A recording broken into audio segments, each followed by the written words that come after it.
பேர் வந்து சதுசன். நான் வந்து கிரான்லேருந்து வரேன். நான் இங்கே வந்து ஏசியும் ரெஃப்ரிஜரேட்டரையும் பற்றி படிக்க வந்திருக்கேன். குளிரூட்டல் சுற்றை பற்றி பார்த்தோம்னா, குளிரூட்டல் சுற்றில் வந்து முக்கியமான பாகங்களை பார்த்தோம்னா கம்ப்ரஸர், கண்டென்சர், எவாப்ரேட்டர், எக்ஸ்பென்சர் வால்வ்ன்ற இருக்கு. அதில் சென்ட்ரல் ஏசியை பார்த்தோம்னா சென்ட்ரல் ஏசியில் 3 சிஸ்டம் இருக்கு. கூலிங் டவர், சில்லர், ஏர் கிளீனிங் யூனிட். இந்த கூலிங் டவரில் வந்து சூடான நீரை வந்து மீன் சுழற்சி செஞ்சு குளிர் நீரை வந்து மாற்றுது. இது வந்து சில்லரில் பார்த்தோம்னா 4 பிரதான பாகம் இருக்கு. Compressor, condenser, expansion valve, evaporator. அது வந்து ஏர் கிளீனிங் யூனிட் வந்து டக் மூலம் அந்த குளிரூட்டியை வந்து எல்லாத்துக்கும் இது செய்யுது. இதுதான் ஏர் கிளீனிங் யூனிட். இதில் சிஸ்டத்தை வந்து இந்த கண்ட்ரோலர் மூலம் கண்ட்ரோல் பண்ணி கொள்ளலாம். அடுத்தா வந்து பார்த்தோம்னா அது வந்து ஸ்ப்ளிட் ஏசி. ஸ்ப்ளிட் ஏசிலேயும் அதே மாதிரி தான் முக்கியமான பாகங்களாக கம்ப்ரஸர், கண்டென்சர், எவாப்ரேட்டர், எக்ஸ்பென்சர் வால்வ் காணப்படுது. இதில் வந்து இது வந்து கெப்பாசிட்டர், இது வந்து பேண்ட், இது வந்து பேண்ட கெப்பாசிட்டர், இது வந்து கம்ப்ரஸர் கெப்பாசிட்டர். 2 இது இருக்கு. இது வந்து உள்ளுக்குள்ள வந்து இன்டோர் வரும், வெளியாக வந்து அவுட்டோர் வரும். இது வந்து கனெக்ஷன் கொடுக்குறத பார்த்தோம்னா இது ஸ்டார்டிங்கையும் ரன்னிங்கையும் வந்து கெப்பாசிட்டரில் கொடுப்போம். லைனை வந்து இது கொமனை வந்து லைனில் கொடுப்போம். ரன்னிங்கில் இருந்து நியூட்டன் லூப் பண்ணி கொடுப்போம். அதுக்கு கனெக்ஷன் கொடுத்தா ஸ்ப்ளிட் ஏசி சீராக வேலை செய்யும். கனெக்ஷன் கொடுக்குறது கொமன் ஸ்டார்டிங் ரன்னிங் தெரியாமல் இருந்த வேண்டாம். கொமன் ஸ்டார்டிங் ரன்னிங்கில் இந்த மல்டிமீட்டரை பயன்படுத்தி இதில் முனைகளில் வைக்கணும். இந்த கம்ப்ரஸர் 3 முனைகளையும் வச்சு பார்க்கக்கூட கூடியதுக்கு எதிராக இருக்கிறது, அதில் பெருமான தடையை காணக்கூட கூடியதுக்கு எதிராக இருக்கிறது வந்து கொமன், குறைஞ்சதுக்கு எதிராக இருக்கிறது வந்து ஸ்டார்டிங். அடுத்த முனை வந்து ரன்னிங். 2 கண்டுபிடிக்கலாம். அந்த கண்டுபிடிச்சா கனெக்ஷன் கொடுக்கணும். இல்லாட்டி மாறி கொடுத்த மாட்டா கம்ப்ரஸர் வந்து பற்றி போயிடும். இதில் ஸ்ப்ளிட் ஏசியில் இருக்கிறது. அது அந்த ரீஃப்ரிஜரேட்டரை பற்றி பார்த்தோம்னா இது வந்து சிங்கிள் டோர் ஃப்ரிட்ஜும் இருக்கு, டபுள் டோர் ஃப்ரிட்ஜும் இருக்கு. இதில் வந்து ஓவர்லோட், ரிலே போன்ற பாகங்கள் காணப்படுகிறது. இதில் வந்து இதுக்கு வந்து 134A கேஸ் தான் பயன்படுத்தப்படுது. இதில் வந்து பிரச்சனை வருதுன்னு பார்த்தோம்னா முதலாவது வந்து லேப்டாப்புக்கு இந்த லைன் கரண்ட் போகுதான்னு பார்க்கணும்.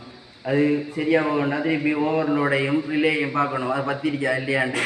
அதுக்கு பிறகு அதுவும் பிரச்சனை இல்லாட்டி குளிரூட்டி இருக்கான்னு பார்க்கணும். குளிரூட்டி இல்லாத இதில் 134A குளிரூட்டியை அதுக்கு சேர்க்கணும்.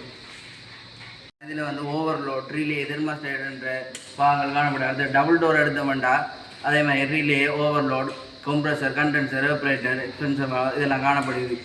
முதல் வந்து 134A கேஸ் பயன்படுத்தினவங்க இப்போ வந்து தற்காலத்தில் பயன்படுத்தப்படுகிறது R600 கேஸ் தான் பயன்படுத்தப்படுது. ஃப்ரிட்ஜில் வந்து ஏதாவது பிள்ளை இருக்கேன்ட்டு பார்த்தோம்னா முதல்ல ப்ளக்டோப்பை பார்த்தோம்னா அதுக்கு லைன் வருதுன்ட்டு பார்க்கணும். அது லைன் வருதுன்ட்டு அதுக்கு பிறகு ஓவர்லோட் ரிலே மல்டிமீட்டர் வச்சு சரியாக இருக்கான்ட்டு பார்க்கணும். அதுவும் சரியாக இருக்கிறேன்டா வந்து அதுக்கப்புறம் கம்ப்ரஸரை பார்க்கணும். கம்ப்ரஸர் சரியாக இருக்காண்டு அதுக்கு வந்து கேஸ் குளிரூட்டை இருக்காண்டு பார்த்து அதில் லீக்கேஜ் ஏதாவது இருக்காண்டு செக் பண்ணணும். செக் பண்ணிவிட்டு அதுக்கப்புறம் எல்லாம் சரியாண்டா இப்போ இது ஹீட்டர் வேலை செய்தாண்டு ஐஸ் படிஞ்சிருக்கேன்டா இப்போ ஹீட்டர் வேலை செய்தாண்டு பார்க்கணும். அதுக்கப்புறம் பார்த்தா சீரான குளிரூட்டல் இது வரும். டைமரையும் சரியாக இருக்காண்டு செக் பண்ணணும். ஓட்டேசியை பார்த்தோம்னா எல்லாம் அதே மாதிரி தான். அதில் வந்து பிரதான வாங்கலாம் பார்த்தோம்னா compressor, condenser, expansion valve, evaporator காணப்படுது. இதில் வந்து மேக்னெட்டிக் கிளச் காணப்படுது. இதுதான் வந்து குளிரூட்டலுக்கு கனெக்ட் ஆகுது. இது வந்து குறையரிக்கக்குள்ள ஒன்றாகும். இந்த கூடரியோட டிஸ்சார்ஜ் ஆகும். இதில் வந்து பிரச்சனையை பார்த்தோம்னா இதில் வர்றது குளிரூட்டல் இல்லாமல் போகிற கேஸ் இல்லாமல் போகிற இதுக்கு வந்து லீக்கேஜ் இருந்தால் லீக்கேஜை செக் பண்ணி வெக்யூம் பண்ணி இதுக்கு கேஸை சார்ஜ் பண்ணி இதுக்கு வந்து கேஸ் 134A பயன்படுத்துறது. இப்போ வந்து R/3F பயன்படுத்தப்படுது. 3F பயன்படுத்தப்படுது இப்போ தற்போதைய கேஸ்.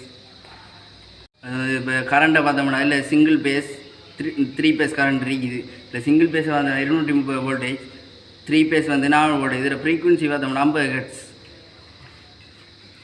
சிங்கிள் பேஸ் எடுத்துக்கொண்டோம்னா இது வந்து நம்ம வீட்டில் அந்த சுற்று பயன்படுத்தப்படுது. 3 பேஸை பார்த்தோம்னா பெரிய ஃபேக்ட்ரிகள், வைத்தியசாலை அது போன்ற பெரிய இடங்கள்ல அது பயன்படுத்துது. இது வந்து என்னென்னா இதில் லோட் கூட நாடி சும்மா அதிகமன்ற நாடியாக இது பயன்படுத்தப்படுது. ரீஃப்ரிஜரண்ட் எடுத்தோம்னா இந்த குளிரூட்டல் திரவியத்தை வந்து ரீஃப்ரிஜரண்ட் என்று சொல்லுவோம். குளிரூட்டல் ஒயிலை வந்து ரீஃப்ரிஜரேட் ஒயில் என்று சொல்லுவோம். இது வந்து என்னதுக்கு பயன்படுதுன்னா அந்த உட்டாய்வை நீக்கிறதுக்கு, அந்த கம்ப்ரஸரில் உள்ள என்ன பிஸ்டன் மேலே போய் கீழே வர அது வந்து அதில் வந்து கஜன் பின் கனெக்டிங் ரோட் பிஸ்டன் பின் என்ற காணப்படும். இதில் உராய்வுகளை நீக்கிறதுக்கு தான் இது பயன்படுது இந்த இது. அது மட்டும் இல்லாமல் இது வந்து எந்த ரீப்ரேஷன் ஆயில் பார்த்து அதுக்குரியது தான் இதுக்கு வழங்கணும். கண்டிஷனர் கூழ் கொடுக்குறது மட்டும் இல்லை, கீட் கொடுக்குறது ஏர் கண்டிஷனர். வெளிநாட்டில் பார்த்தீங்கன்னா இந்த கூழ் அரிக்கிற நேரத்தில் கீட்டை தான் பயன்படுத்துகிறாங்க. அதனால் ஏர் கண்டிஷனர் வந்து கூழ் கொடுக்குறது மட்டும் இல்லை, கீட்டும் பயன்படுத்துது. ஏர் கண்டிஷனிங் வடிச்சீராக இத்துடன் நிறைவேறுது.